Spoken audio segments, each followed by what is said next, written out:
Olá! Graduada em jornalismo pela Universidade Estadual de Londrina, ela é especialista em comunicação jornalística pela Faculdade Casper Libero e mestre em Ciências da Comunicação pela USP. Doutoranda em Educação, Arte e História da Cultura na Universidade Presbiteriana Mackenzie, é professora do curso de jornalismo desde 2002, em disciplinas que envolvem audiovisual, cultura e história, em especial o radiojornalismo. A convidada do projeto Memória 20 anos do curso de jornalismo do Mackenzie é a professora Lenise Vilaça. E aí, Lenise, tudo bem? Oi, Vitor, obrigada pelo convite. É um prazer enorme para mim estar aqui hoje com você. Prazer é meu. Bom, Lenise, você nasceu e foi criada aqui no interior de São Paulo, mas foi no Paraná onde você se formou e começou sua carreira. Gostaria que você contasse um pouco mais sobre essa experiência. Eu sou de Caçapava, aqui no Vale do Paraíba, e eu fui fazer o UEL, que é a Universidade Estadual de Londrina, por questões financeiras, porque eu não tinha como pagar a faculdade, na época a Mackenzie nem tinha jornalismo, e na USP eu não entrei por 4 pontos. Daí, como eu estava bem alinhada assim, eu falei, deixa eu tentar.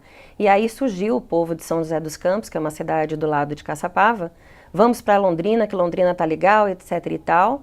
Foi em 88, eu fui, e realmente me encantei, passei, e assim, agradeço muito a oportunidade que eu tive lá. Na realidade, eu acabei fazendo 2 cursos, eu fiz Relações Públicas e Jornalismo, morei 7 anos em Londrina, e foi assim sensacional. Tive professores maravilhosos, contato com a imprensa, então por isso que eu fui parar no Paraná, porque aqui eu não consegui passar na USP, fui para a UEL, mas tenho muito orgulho de ter feito a UEL.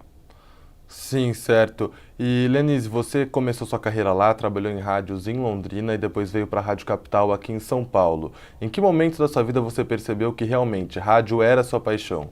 Eu tenho que voltar um pouquinho no tempo, mas assim, em 81, quando o rádio estava anunciando a morte do John Lennon, eu lembro que eu tinha 12 anos mais ou menos, e o rádio na minha casa estava ligado e aquilo me chamou a atenção, e eu já tinha uma ideia de quem era Beatles, tal. Eu falei, nossa, né, o cara, tal, não sei o quê. E eu comecei a ouvir a cobertura da morte dele no rádio. Então eu lembro muito desse momento. Com 15 anos, eu liguei para essa rádio, que aí existe até hoje em São José, que é a Estéreo Vale FM, e falando, olha, eu sou ouvinte de vocês, eu gostaria de conhecer uma rádio por dentro. Ah, é, tal, você vem aqui? Vou. Peguei o ônibus, fui lá, passei o dia inteiro com eles, isso não era comum. Eu não tinha optado ainda por comunicação, eu fazia até um técnico na época, na época do colegial, do então colegial. E aí eu passei o dia inteiro na Estéreo Vale, vendo o pessoal entrar ao vivo, vendo como era o movimento de rádio, aquilo me encantou. Aí, quando eu fui para Londrina e comecei a viver Londrina, Londrina é uma cidade muito universitária, né? Eu comecei a ter muito acesso aos meios de comunicação lá. Então, a Folha de Londrina, a Globo de lá, o SBT de lá, as rádios de lá. E nessa de frequentar as rádios, eu fui conhecendo cada vez mais esse meio. E aí, uma amiga, na época, foi meu primeiro estágio, quando eu estava fazendo jornalismo, no que surgiu uma vaga na rádio, ela falou para mim, olha, você gostaria de ir lá conversar com o pessoal? Falei, vou. Ali comecei e nunca mais parei. Se eu não me engano, isso aí foi mais ou menos em 92, daí nunca mais parei. Então, seu amor pelo rádio já vem de antes da faculdade. Vem praticamente da pós-adolescência, né? Exatamente. E você teve uma carreira no rádio, conseguiu se infiltrar no meio. Gostaria de saber um ou alguns dos momentos mais marcantes da sua carreira. É legal falar que no rádio eu fiz tudo. Eu fiz escuta, eu fiz checagem, eu fui repórter, redatora, cheguei a ser chefe de reportagem. Quando meu chefe saía de férias, eu que ficava com a redação durante o mês, e aí era um grande desafio, porque quando ele voltava, eu voltava a ser colega do pessoal. Mas consegui manter esse ambiente, umas 5, 6 vezes eu consegui fazer isso. E um grande momento que eu tenha vivido nesse tempo que eu trabalhei, foram vários. É difícil elencar assim os momentos, né? Eu vou lembrar assim de algumas coisas que até hoje eu falei, nossa, não sei o quê. Mas a minha geração diferente da sua, eu não tenho tantas fotos como hoje a gente tem nas mídias sociais, né? Recordações. Mas eu entrevistei o Leonel Brizola, eu entrevistei o Mário Covas. Isso para mim foi muito marcante, porque são personalidades até hoje, né, comentadas no meio político e histórico desse país. Uma coisa que me chamou muito a atenção foi quando eu cobri o carnaval no Sambódromo aqui do AMB, que eu achei assim que foi sensacional. Eu cheguei lá às 7 horas da noite, saí às 7 horas da manhã e não vi aquelas 12 horas passando, porque eu fiz pista e eu ficava entrevistando os passistas, artistas. Quando eu vi já estava amanhecendo. Depois e passando... cansa. Sim, mas às 12 horas você não sente passar. É sensacional. Isso me lembra muito. Falei, nossa, eu cobri o carnaval aqui na cidade de São Paulo. E aí, uma outra e última situação que eu vou lembrar, que lá na Rádio Capital, como era uma rádio, ainda é uma rádio popular, nós recebíamos muito artistas, né? Então tinha um fluxo de artistas muito grandes. Eu vi o Rick Martin, entre outras pessoas que tiveram lá. Mas aí uma vez eu fui designada para entrevistar o Zezé e o Luciano. Ainda, até hoje, eles estão aí no auge total da carreira deles. Então eu estava no estúdio na rádio, eu, o Zezé, o Luciano, acho que um assessor, e tinha um vidro como tem aqui, né? Um vidro como tem aqui. E eu já tinha feito a pauta, tal, comecei a entrevistar os dois. E estava legal, assim, apesar deles serem grandes estrelas, etc e tal, estava legal o papo. Aí depois dos 15 minutos, quando eu olho de novo assim, no vidro do estúdio, tinha umas 50 pessoas olhando. 50, o povo inteiro da rádio estava olhando, eu não tinha reparado que tinha enchido gente me olhando entrevistar os dois. E aquilo foi uma grande lição, porque respirei fundo, continuei como se não existisse alguém do outro lado, e eu falo isso para os alunos, olha, concentra. Pode estar caindo todo mundo do seu lado. Você está falando com o seu público, você está falando no rádio, você continua como se nada tivesse acontecendo à sua volta. E foi o que eu fiz esse dia. Então esse dia foi um dia que eu não esqueço. Porque de repente se olhar diretor, todo mundo no vidro te observando em atuação, é algo muito impactante, mas foi uma grande lição para mim aquele dia. Alguns momentos marcantes, então, tem sua carreira na vida de redação, que a gente chama. Então, no próximo bloco, você vai contar para o nosso espectador como foi essa transferência da vida de redação para a vida de professora. Ok. Projeto Memória volta já.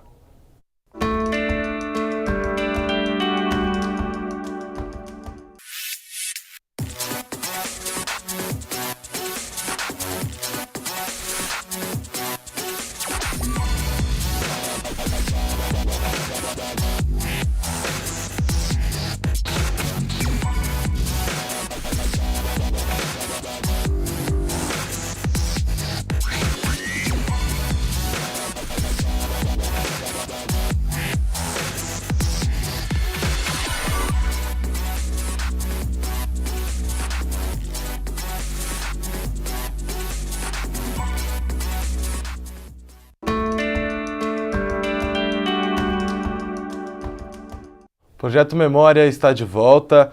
No último bloco vocês conferiram um pouco da história da vida profissional de redação da hoje professora Lenise Vilaça. Lenise, agora conta pra gente como foi esse switch na sua carreira de repórter, de redatora, de pauteira para professora. Quando você percebeu isso? Teve algum motivo específico? Na realidade, não fui eu que percebi. Na realidade, foi um diretor da Rádio Capital, onde eu trabalhava, porque nós recebíamos muitos estagiários. E no fim, eu sempre estava ali direcionando os estagiários, dando atenção, ou corrigindo alguma coisa. E isso não é bem comum. Normalmente, as pessoas não têm tempo, né?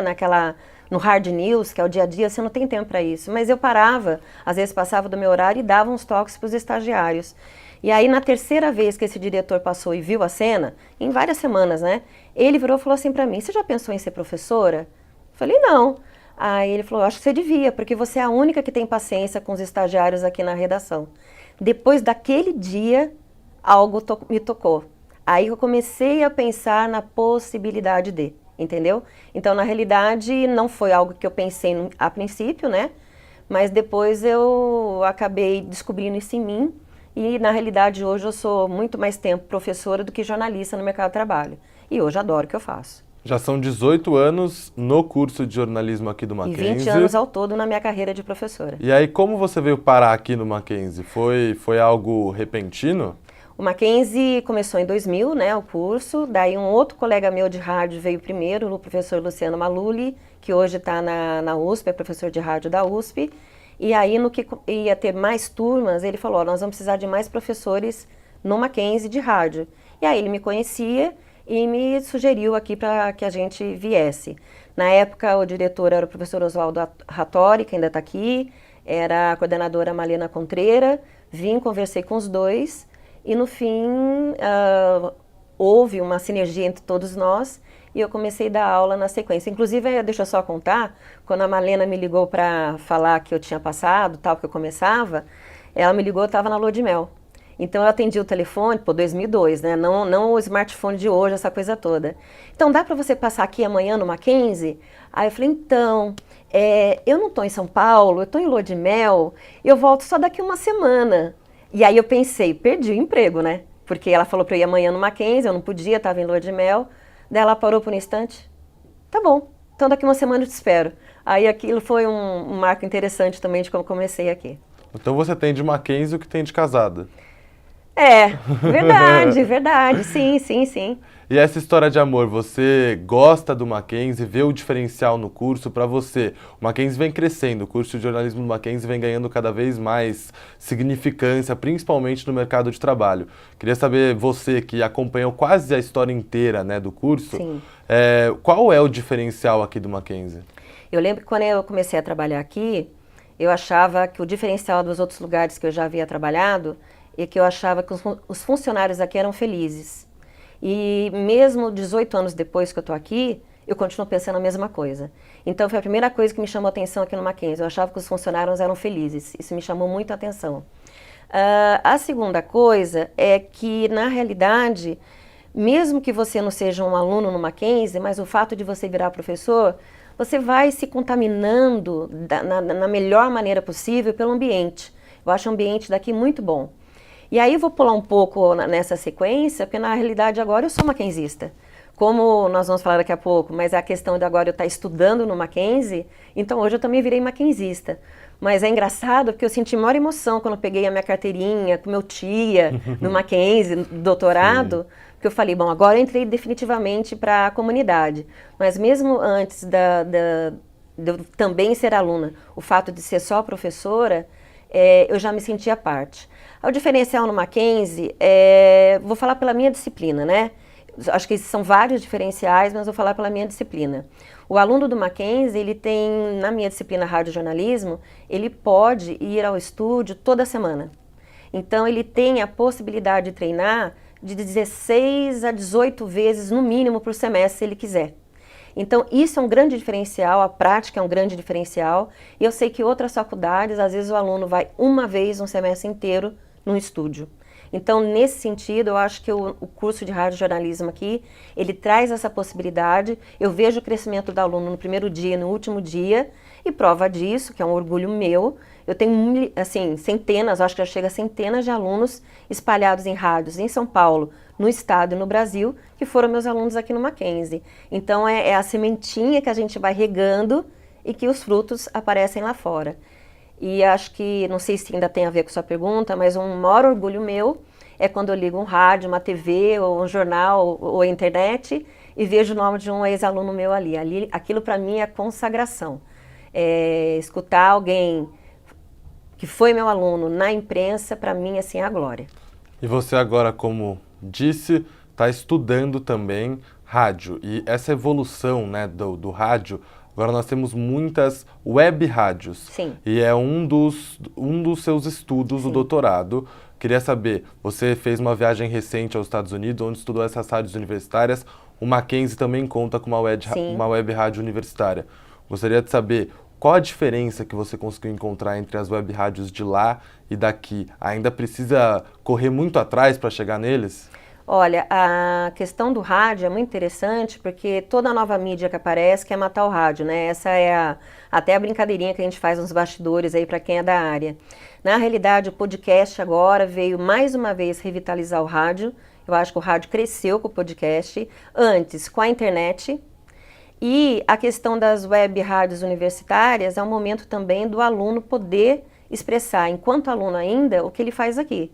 Então, a nossa Rádio Web Mackenzie, ela trabalha na possibilidade do ao vivo, também que outras universidades não dão ao nosso aluno. A diferença principal do aluno americano que trabalha com jornalismo em rádio web e rádio universitária para o nosso, eu vou dizer para você que é o seguinte, é o gerenciamento. As rádios universitárias norte-americanas, elas são gerenciadas pelos alunos. É um outro perfil, é uma outra história. Mas uma coisa me surpreendeu muito.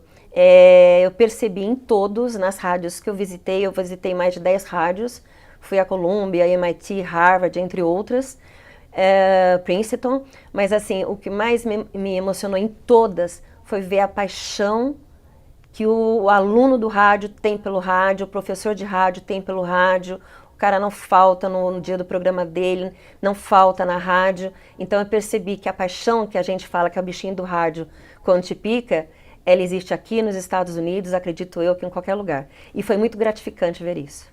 Bom, Lenise, muito obrigado. Obrigada Boa sorte no seu doutorado. Muito obrigada. Boa sorte também formando novos prodígios do rádio para todo o Brasil. Muito obrigado pela sua presença. Obrigada, foi um prazer enorme estar aqui. E a você que nos acompanhou nessa conversa, muito obrigado e até o próximo episódio do Projeto Memória 20 anos do curso de jornalismo do Mackenzie.